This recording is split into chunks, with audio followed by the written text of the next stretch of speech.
Hello everybody and welcome to Cup of Joe. As always, I'm your host Jason McNeil. Now today on the show, we're going to discuss ADHD. More specifically, I want to discuss a Time magazine article that I read regarding ADHD and the diagnosis of it. Now, my concern is that we're overdiagnosing and overprescribing. I've felt for a long time that we're too quick to look to drugs as the answer for any problem that we have. And recently it has come up in my personal life with friends and family actually being prescribed or recommended to put little kids on drugs like Ritalin or Adderall or different drugs to change their behavior. And this kind of concerns me because I wonder, okay, how much of this is legitimately like a disorder that requires a pharmaceutical treatment? So currently there's 18 different symptoms that pertain to ADHD. If you have 5 of them, you could have ADHD, or you could be diagnosed with ADHD. Now, some of these are fairly ridiculous. I'm going to read out the list for you, and you can tell me what you think. So 1, if a kid fails to give close attention to details, they may have ADHD. If a kid does not seem to listen when you're speaking to them, they may have ADHD. If they don't finish chores or schoolwork, if they have difficulty organizing tasks, if they avoid or dislike tasks like homework, if they lose things like books or handouts, if they're easily distracted, if they're forgetful, if they fidget, if they run around or climb in inappropriate situations, if they talk excessively, okay? Honestly speaking. If they blurt out answers before the question is finished, if they have trouble sustaining attention, if they interrupt, if they have difficulty waiting their turn, or if they leave their seat in classroom situations or other situations where it may not be appropriate. And I gotta be honest, almost all of these I do currently as an adult. I don't have ADHD. I have boredom from time to time. In school I had boredom. I can't pay attention to the chalkboard, but if I go home and play video games, I can sit there for hours, focused very specifically on things. I don't have ADHD, right? What we're doing is we're turning childhood into a disorder.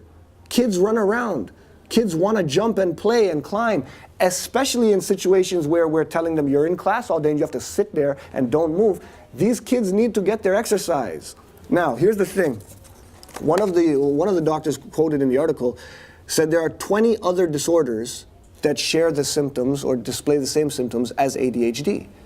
But all of them, you're going to look at this list, you're going to say, hey, attention deficit disorder. You have trouble paying attention? It's right in the name. Right? I have attention deficit disorder. I'm hyperactive. All kids are. All kids have attention deficit disorder to some extent. How many of them need drugs? Let's be honest. I don't believe it's that many. Did you know 10% of high school students in America are on some form of medication for ADHD? 13% of boys, the girls is lower, probably because, again, at a young age, the girls are less hyperactive. The girls do run around less and whatnot. And it seems like it's just the easy answer. Let's just throw some drugs at them and they'll be fine. You could be setting this person up to be dependent on drugs for the rest of their life. They're doing it now at the ages of 4, 5, and 6. In other countries, kids aren't even asked to really sit down and do the whole, routine school thing until, say, 6 or 7 years old. Now we want 4-year-olds to sit down and shut up and pay attention to this boring thing on the board. There's other ways there's dietary issues with sugar and other foods that agitate some children. There's exercise issues. Why do we, recently there was a thing in Ontario for 1 hour a day of physical activity or half an hour a day. What type of nonsense is this? What happened to mandatory physical education? It's not something we should be recommending or suggesting and applauding people for getting exercise. We should be mandating that these kids get exercise. Don't tell me that they have too much energy and they need drugs. They have too much energy, they need to use energy. So let's let that happen. Let's make kids more active. Let's get them moving around. And let's stop looking to drugs as the answer. Maybe it's not the answer. And here's the thing. It's the same as the issue with depression when you get to the diagnosis. Because if I'm hyperactive, it could be for many different reasons. It doesn't have to be ADHD. But the fact is, the Paxil, let's say the Adderall they're going to give me is going to calm me down. So the before and the after is going to look the same. I was hyperactive, now I'm not. That doesn't mean I had ADHD. It doesn't mean this isn't having other effects on my personality, making me feel different. I know people that took depression medicine and stopped taking it, even though they were like, well, I'm more friendly and people like me more. I don't feel like me. It's not my personality that's coming out. It's someone else. It's something else. What is it worth to be liked if you can't be you? What is it worth to be happy if you can't be yourself? So similarly with the ADHD, what is it worth to make the kid pay attention if they're losing their creativity? All artists, if you go across the board, all artists, almost all geniuses, if you go across the board, had issues with hyperactivity, with boredom, with not paying attention. They didn't do well in school. When studying, probably things they didn't find interest in. You know what I mean? This is just a natural order of things. It's human nature. We need to let kids be kids.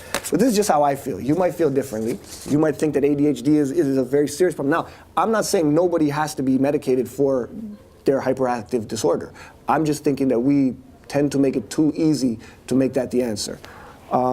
Maybe you disagree, maybe you agree. Maybe you know someone who's on some ADHD drugs. Maybe you've seen firsthand that it's helped or not helped.